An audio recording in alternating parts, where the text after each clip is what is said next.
Oh my Hey God. everybody, it's Chris Mahan with Lead Your Teen Podcast. I am so excited today because we have our first episode of After the Cap and Gown, the website series that I've been talking about for the last couple of months. It's going to last all summer. I'm bringing in guests from all backgrounds to help you, to help your graduate, to help your college graduate. If you have a young person, 18 and 24, who's just kind of trying to figure things out, we have guests for all of that. And I'm really super excited today because my first guest of this whole series is Miss Giselle Madeira Rodriguez. And I'm going to let her tell you all about her little background, what she does, how she got started, and then we're going to kind of segue into some things that we can help you, help your young person. If you are a young person, 18 and 24, even a little bit older, trying to figure things out, I hope that this series, this episode helps you. And as always, if you have any questions, comments, concerns, always reach out to me at leadyourteen@gmail.com, or you can leave a message here, whether it's on YouTube, Spotify, LinkedIn, Facebook, TikTok, wherever you're seeing this as a clip or its entirety. Always, if you're seeing this as a clip, go to Spotify, go to Lead Your Teen, and you'll see the full episode there. Go to YouTube, you'll find the full episode there. So, that's my introduction. So, Miss Giselle, good morning. How are you? Good morning, Chris. Thank you so much for having me. I'm so excited to be here This and is awesome. chat with you. So, one of the things I always like to tell people is you never know how you're going to meet somebody for an opportunity or to find that next step. And so, one thing I've often found with young people is how do you talk to people? How do I network? How do I do what I got to do? Hmm. And I always stress LinkedIn. And ironically, that's how you and I connected. And here we are today talking. Yeah. So, tell everybody kind of what you do, how you got into what you're doing, and just have at it. Okay. So I started my career over 25 years ago in education. I started working with preschoolers on the spectrum. That was where I started my career. And then after that, I became a early interventionist, which I worked with babies 0 to 3, and I did speech therapy with them. And when I moved to Florida, I did a little speech therapy, but I also worked in a middle school, which was Seven Springs Middle, who the principal was Dr. Dunning. I think you might be having him on one of your episodes soon. I'm hoping to. Yep, I'm hoping to. He's amazing, a great leader. And I did speech therapy there, but I also did support facilitation with middle schoolers. At that point, I really enjoyed working with the older children, and I kind of pivoted now in my career a little bit. I work for Victory High School now, which is a school for students 14 through 18 in recovery for substances, but also mental health issues as well. And we focus on all of that at our school. And I am the academics manager there. Um, Okay. so, what I do in my business, which is growthandconnections.com, is aligned with that because I work with high schoolers as well. And I basically teach them skills that are going to help them in life. So I work with them on accountability, which is so important, organizational skills, um, keeping them just on track so that they Mm-hmm. can be successful when they graduate, and skills that are going to help them in life. Awesome. Now, we talked the other day, in Victory High School, everyone is a school for kids that are, as she said, in recovery. Yes, And when we're talking about life after high school, some kids don't even think about the next day, let alone life after high school, yes. which I find to be very sad in many, many cases, that kids are so focused on the here and now and survival mode for whatever case that may look like for them. Giselle, when you work with these young people in specific um, needs, how do you inspire them or get them to think about life after high school and maybe a career path? Like, how do you talk to them to get them to see beyond where they are right now? Well, that doesn't happen right away with a lot of our students that come into the school. Unfortunately, a lot of them have had very difficult situations, life situations, and they've never thought about past tomorrow. They didn't know they were going to be alive, really. So Mm. it takes time. We do art therapy, we do counseling, we do so many things to help support them to start living again and living in the present. And when they start healing, then you can see that they are focused on now, oh, wait, I have a future. So it's so nice to see. I'm talking about dual enrollment with some of my students, and they're like, wow, I never thought I would even get a high school diploma. Now I might graduate with a college degree. So it's really amazing to see the transformation. And also like with my clients that I work with too, when they start seeing their potential and they start seeing I'm capable of doing these things. And as we talked about before, sometimes the parents don't give them that opportunity Yeah. have that independence to see what they're capable and able to do. So when I work with these children, whether at the school or in my private business, I really encourage them to become independent. I rarely deal with the parents, even at the school as well. I basically deal with just the student and they become accountable for what they need to do. And I make that their priority. Like, this is what you need to get done. This is your timeline. Let's get organized. And I teach them those skills. Let's plan out your week. Let's see what that's going to look like. Let's see what you need to have done by the next time that we meet. That really helps them to build confidence in themselves and see what they're capable of doing. And the relationship between the parents then tends to get better because they don't have to nag their students so much anymore. I'm the one doing that, and I don't nag. I basically say, this is what you need to do. You want this result? Let's get this done. And they Right. typically will respond well to that. That's awesome, and I think for a lot of parents, and even young people today, this is a series about them, young people. Hmm. What I've discovered over the last, oh my gosh, 13 years now of working with young people, working with families here in Florida, a little bit in Georgia. I've done few things up there, but just everyone's the same. I don't care what state you live in. I don't care what economic, socioeconomic background you're in. There's always the possibility that a kid is going to, how do I put this, perhaps not develop or thrive as much as we would like them to, or maybe where they should be, we think, for their age. We see a lot of that in today's society, whether it's anxiety, depression, whether it's just difficulties in the home. For myself, it was dyslexia growing up. Didn't know it until I was in my 50s, so I had a huge academic barrier growing up, and it was just bled into other areas, whether it was my confidence, whether it was my insecurities, because of that. And we have more knowledge today in those areas, but when you have a young person that's maybe in that, how do you first approach them to build that trust and build that camaraderie with them so they will open up to you and then make those strides that you were talking about? Exactly. And that's so important. And this is even something I applied to my little ones when I was working with babies, doing early intervention, was building a rapport first. Like, you have to build a rapport. And that's a slow going process. You're not going to pressure them. You have to build a rapport.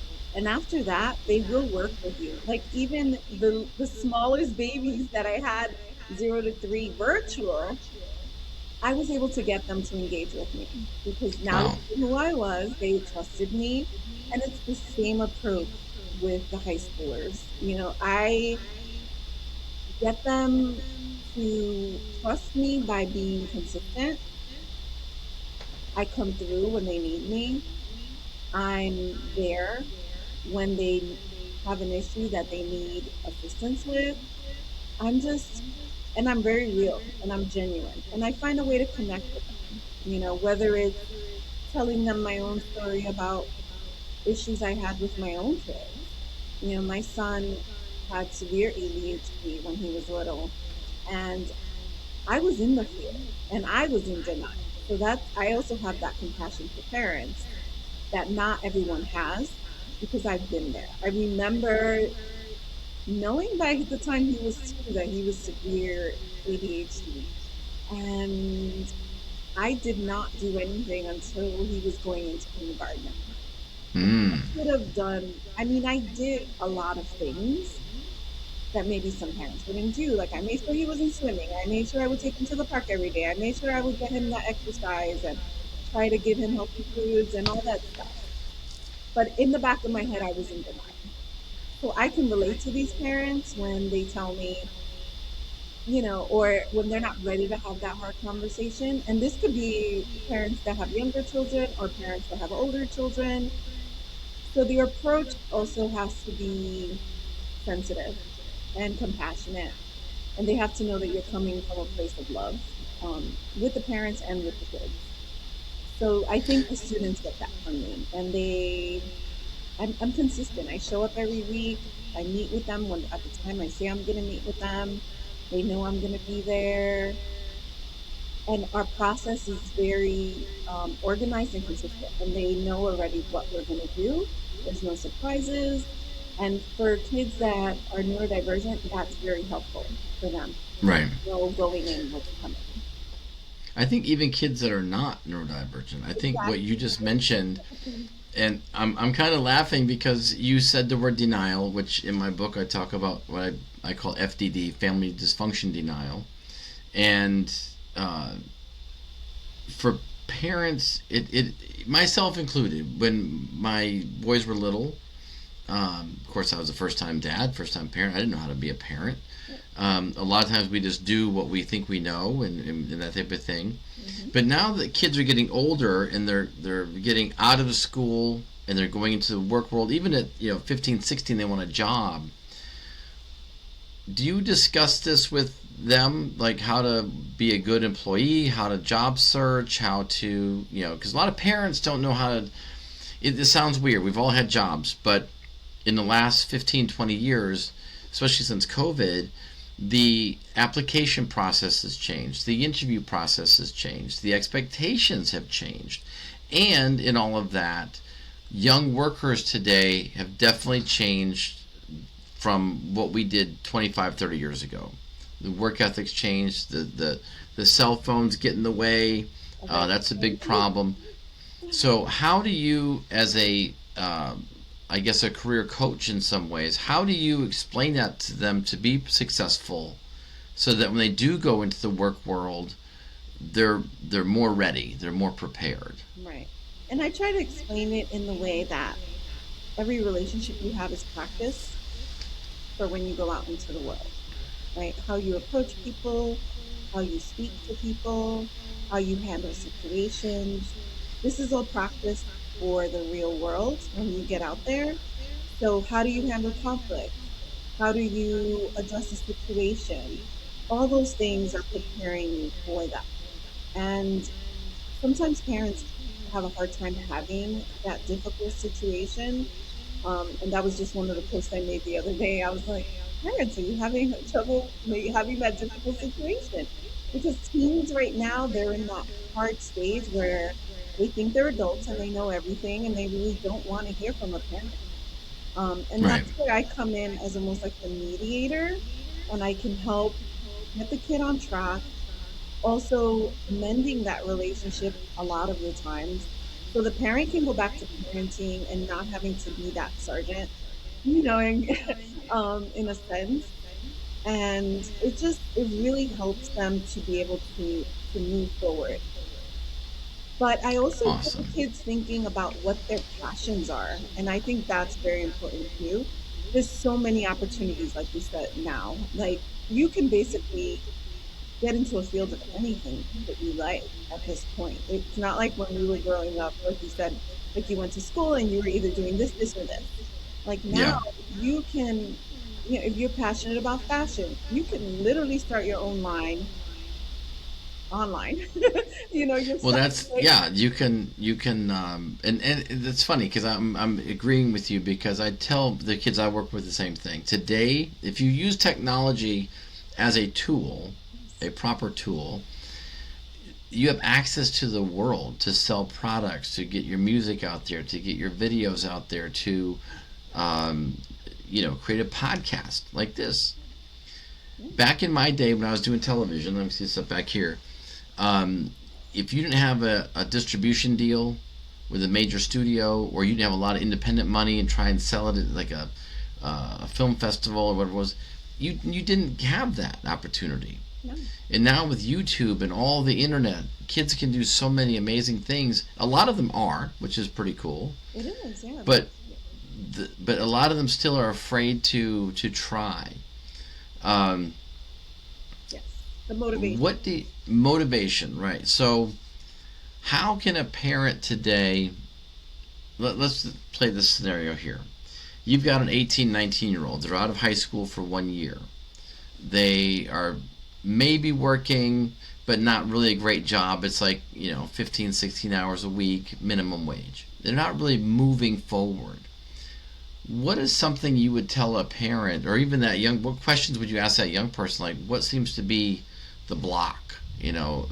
What's is it motivation? Is it fear? Is it just lack of knowing what's out there? How would you start that conversation? Well, one of the things that we do is exposing our kids to a lot of different things at the school. And I also do that in my practice as well, is just, you know, getting them out there. And I try to explain to them, like, what are your passions? Get a job over the summer or get an internship, right? So that you can get out into the world and see the things that maybe will spark something. We do Hmm. trips to colleges, we do trips to technical colleges. So we don't know what's going to spark something in our students, right? But having the conversations with them early on, like, what do you enjoy doing? If they're into art, okay, so maybe you can volunteer and do art classes with some of the kids at church or wherever.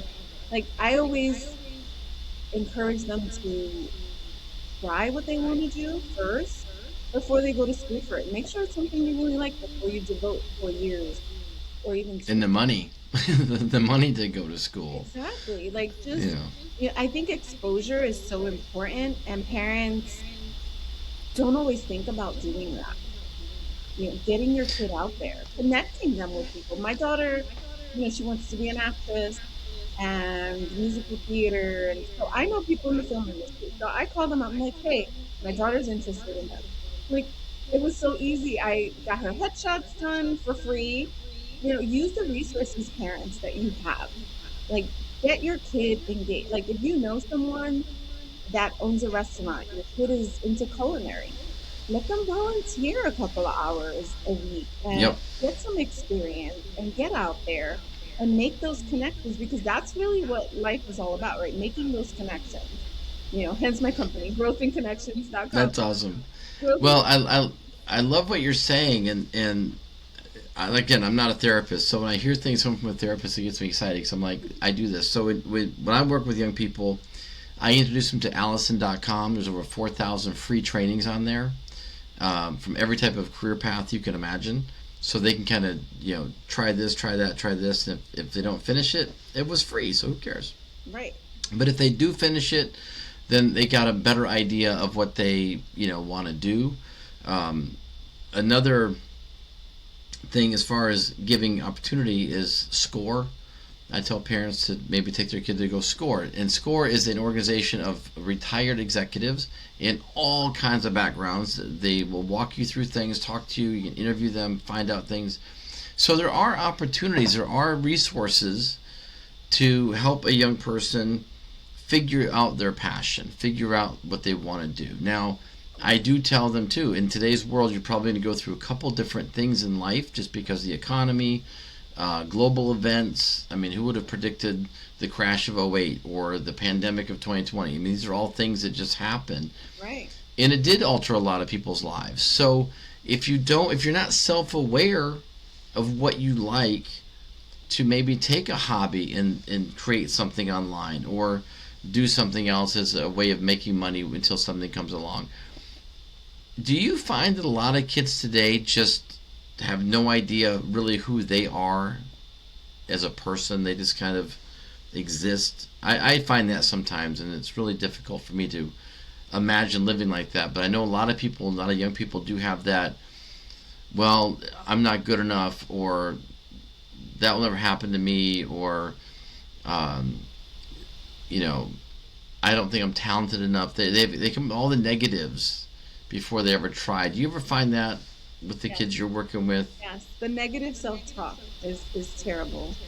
And I feel like social media has contributed a whole lot to that. And I know you write about that Agreed. in the book. Yeah. And I feel like their minds are so young and they're getting all this input from everywhere and they're listening to it, except for the ones that they should be listening to, which is their family and community and parents and the people that are going to speak truth into them, not people that are just like on social media portraying this life that's Right. not even real.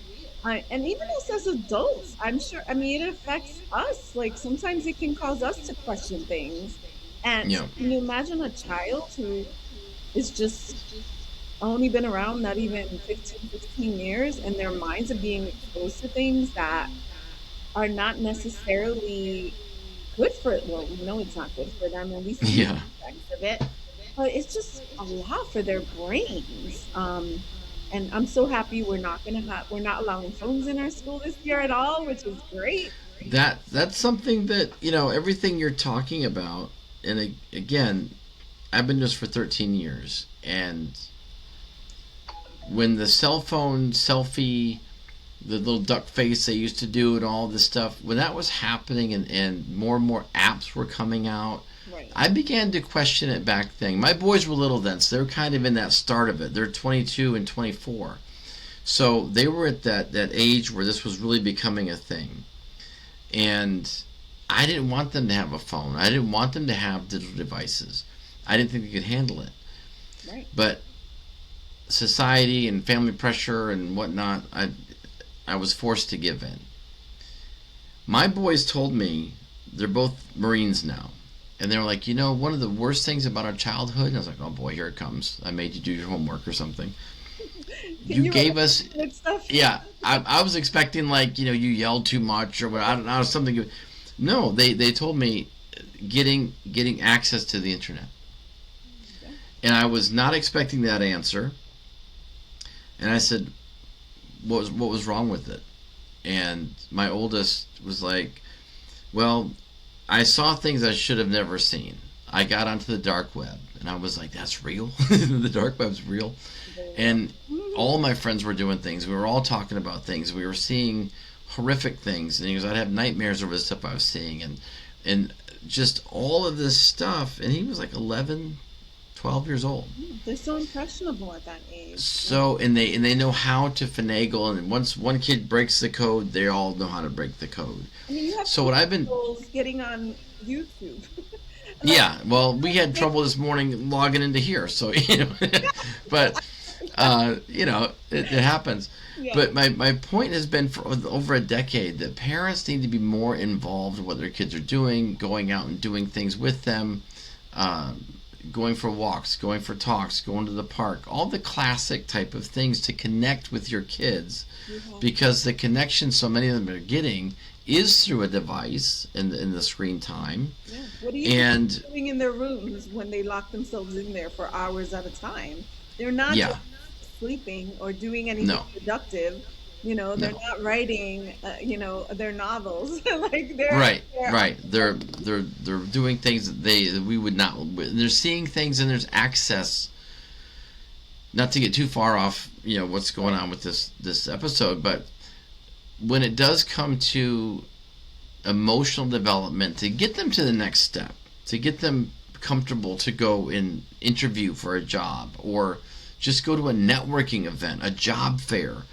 I have kids they have a difficulty writing a resume because they don't know how to talk about themselves, their skills, their abilities.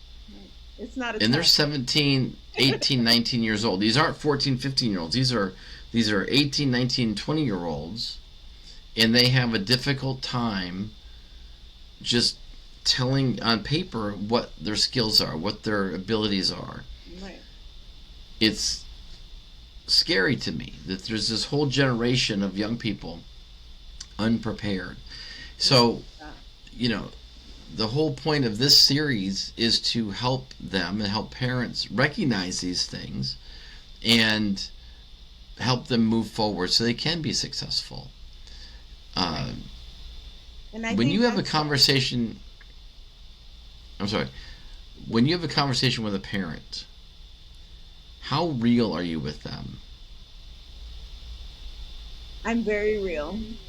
But I also pick my timing, like when I'm gonna have the conversation. It has to be at a point where they trust me, and they're at the point that they're ready to hear it. Because just like Right, any, you can lead the horse to water, they're not gonna drink. I can talk to right, parents on the face. So it has to be a process where they're coming to me because they really want to help their child and they've tried everything and they're ready to listen and they're ready to make changes. right, Um, that can be very difficult for a lot of parents. They've been taught a way of parenting and a way of doing things, and that's the way I do it, and I'm right all the time. And whether my kid agrees with me or not, that's it. And it's not necessarily the best way to connect with your children. Like we have to be open to listening, to pivoting, to changing, to receiving what they say and not personalize it, because a lot right, of parents will personalize, oh, that's an attack on me. That's an right, attack on, how I'm parenting. Not necessarily. If they're open enough to tell you what's going on, take it in and try to reflect on it and see how you can help your child. Because it's not really about you at that moment, right? It's about how are you going to connect with your child. You know, right. yesterday I was like, hey guys, you want to go for lunch? Like I have an 18 and a 21-year old. He's about to be 22. And I'm like, how am I going to connect with them? It's not going to be like, let's watch a movie together because Right. once in a while that'll happen, but how do I connect with them at this age? Oh, food. Okay, so let's go to lunch and let's go get some ice cream after and let's, connect. And it was nice. We had some great conversations and, and you have to be able to say what what are the things that I'm going to be able to talk about that's not going to turn them off? My 21-year-old is about to go back to school in January. Am I going to bring that up in this moment? No, because there's Mm-mm. levels of comfort, right? There's levels of how are you going to get to that point where then you're going to have that conversation. It might be just first sitting together and then maybe having a conversation about something that has nothing to do with that. You can't just jump into hard conversations if your son is or daughter's been in their room for months at a time and you barely talk to them except to tell them to do the dishes. How are you Yeah. going to have that hard conversation with them if that rapport is not there? You're almost like a That's a stranger talking to them. that's a great point. And not to plug my book, but I was a mediator for years in the courts, and I talk about communication and Oh, having hard conversations. yeah, Having hard conversations and you know all of the stuff that you're talking about. Again, I'm very excited because you are a therapist, and I like that I'm kind of in that same. Again, I'm not a therapist. I'm not claiming to be. Um, but because I've worked with so many kids, and the behavior is a behavior. right. Parents are parents. It doesn't matter if you're a therapist or a friend down the street. If you see and recognize something, we should observe it. We should see with the patterns, right? Right. One of the things I talk about with parents too is the patterns. What speech pattern do you have? What behavioral pattern do you have? Because it becomes habitual, and then you never get out of that pattern, and things will just never change. My kid and I are always fighting. We're always arguing. They're just always too afraid because you're stuck in this pattern. You're stuck in this revolving door of behavior, how you're speaking to each other, expectations may be too high or too low. Um, so all of the things that you're talking about are great, and I think that if people are having issues, they need to also be able to speak about it and not feel like there's a myth around asking for help that if you ask for help you must be weak. No, it's And I hate that myth. I just hate it. I think people need to be able to ask for help, yes. whether it's therapy, whether it's talking to someone you can actually trust that isn't going to just add, pile on. That's one of the things when we talk to our friends and family, sometimes they pile on. We learn nothing. It was a big gripe session.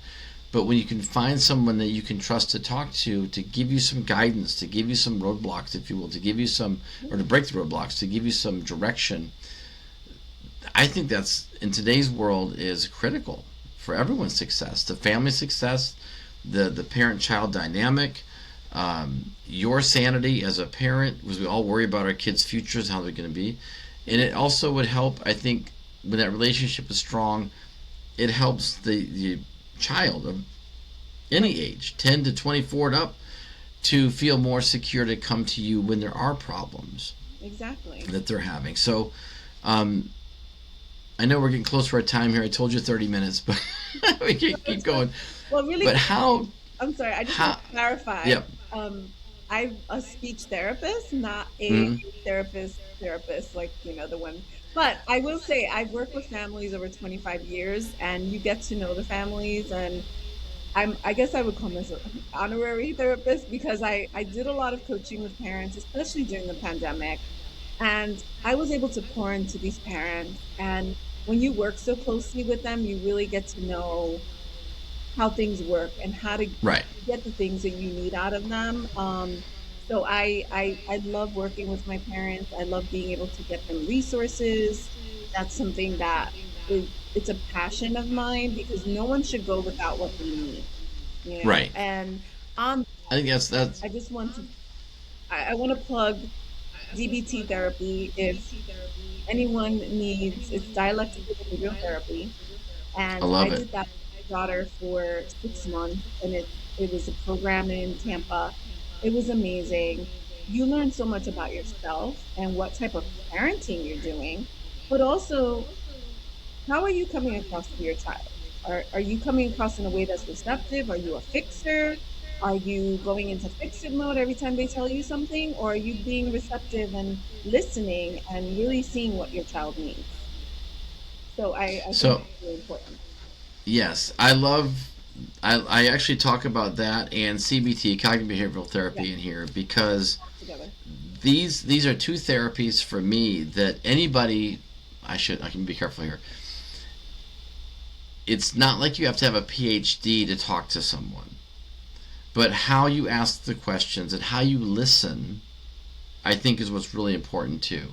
Yes. And being open to the fact that you may have a child who just is, for whatever reason, scared of something, whatever it may be. And when we're as parents, we see the tip of the iceberg. So we respond to that tip of the iceberg, the outward behaviors, the mouthiness or the fear, whatever it is. So we're behaving and responding to that. But when we get into a therapy session or a talk session, whether it's through cognitive behavioral therapy or any type of just sit down conversation, you want to get to the root cause of what's really going on.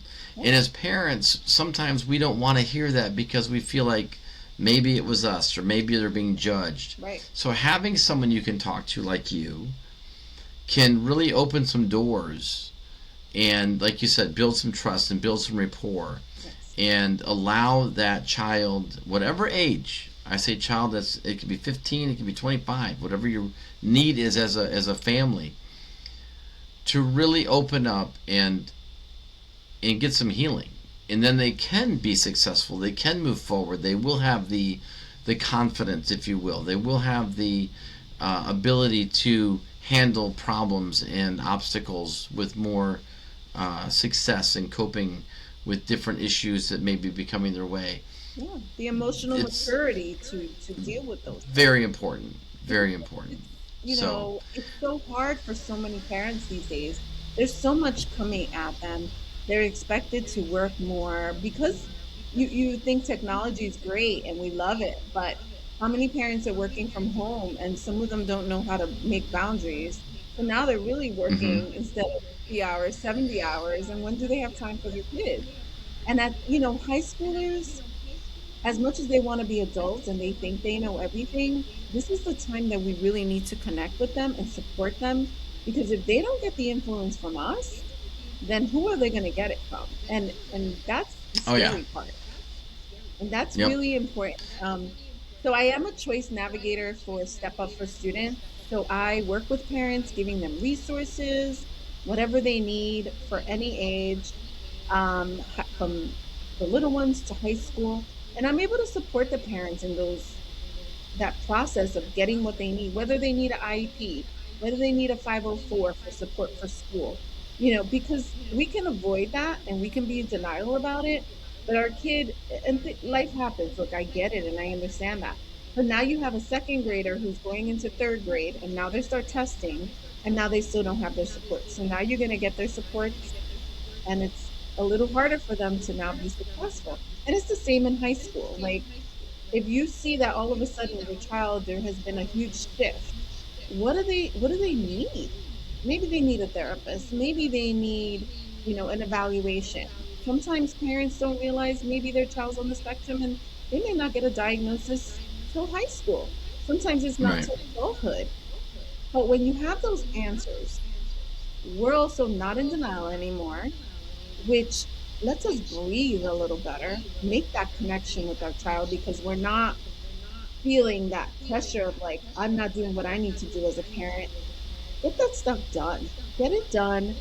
Ask for help and figure out what your child needs, because when they're successful, you're also going to be successful. You're going to feel like Yeah. I've done what I needed to do as a parent, and you can breathe a little Yep. bit. Yep. And that's so important. That's the whole purpose of my podcast and what I do is to help that. So, well, I'm going to ask you to plug your website. How can people find you? Thank you. Um, anything that. Now, we are here in Florida, but she has a website. Do you do anything virtual? If Yes. someone were to see this in, say, Georgia or even another part of the state of Florida, Yes. can they still work with you even virtually? Yes. So all my services are virtual. I do see a couple of students in my neighborhood in person, but all my other services are virtual. Like I said, I do take the Step Up Scholarship. So I work with homeschool students as well as brick and mortar students. I have clients in New York. I have clients all over because it is virtual. Basically, I help your students get on track, stay on track, teach them skills so that they will not only use in high school, but also in life. And for my parents, I support them in their journey. I was able to help a parent get her IEP reviewed, and for the scholarship that she gets, the Step Up Scholarship, it almost doubled the amount that she was able to get now to help support her children that are on the spectrum that they need all kind of therapies, and the amount of money she was getting was not making it possible, but now she can. So anything Wow, that's awesome. education related, I can help with that. So my website is growthinconnections.com. I'm on social media. You can look me up under my name, Giselle Madera Rodriguez, or Growth in Connections. I have Facebook, Instagram, all of TikTok, YouTube. I've gotten on all of those. So you can find me anywhere. And I will be doing a free workshop coming up for parents just to get them ready for the new school year. It's a great time to Nice. meet, set some goals. I'm working on some planners that you will be able to use with your students too, that can help. It'll be a no-brainer, right? They'll set it up and parents can keep track of what they're doing, but it also gives you the opportunity to check in every week, see what they're doing, make sure they're on task. And you don't have to come up with something to do that. It's already made for you and done. That's awesome. Yeah. And I will put your website in the show notes and different links and things. So on Spotify, when you go, I'll have your links and things in there, and people can find you. Well, Great. this has been awesome. Thank you so much. And again, first episode of this series. We have many, many more to go. Awesome. I'm Uh, excited to see that. I'll probably ask you to come back because we probably could have talked another 30 minutes about different things. So if you have any questions about anything, you guys can reach back out to me at leadyourteen@gmail.com. I can reconnect you with Giselle if for some reason you don't have her stuff. It will be in the show notes. reach out to her, ask her some questions, help with different things. I'm sure the more we can, work together as a community, which is really, really important, then we can actually get the answers we all need to help all of us be better parents and better leaders to our children and next generation. Is so badly needed right now in our country. We see it every day. Kids are failing. Actually, we're failing them in many ways. So, again, my name is Chris Mahan. I hope you guys have an amazing rest of the day, rest of the week, an awesome summer, and be looking for more episodes of After the Cap and Gown. And this has been awesome. So thank you very much, Giselle. I really, really hope. I hope this helps you with more people. And this has been great. I appreciate it. Thank you, Chris. I appreciate what you're doing, and there's such a need. So I'm grateful that we were able to connect on LinkedIn because there's such a need for these parents. So thank you. Awesome. Thank you very much. All right, we'll talk soon. All right. Bye.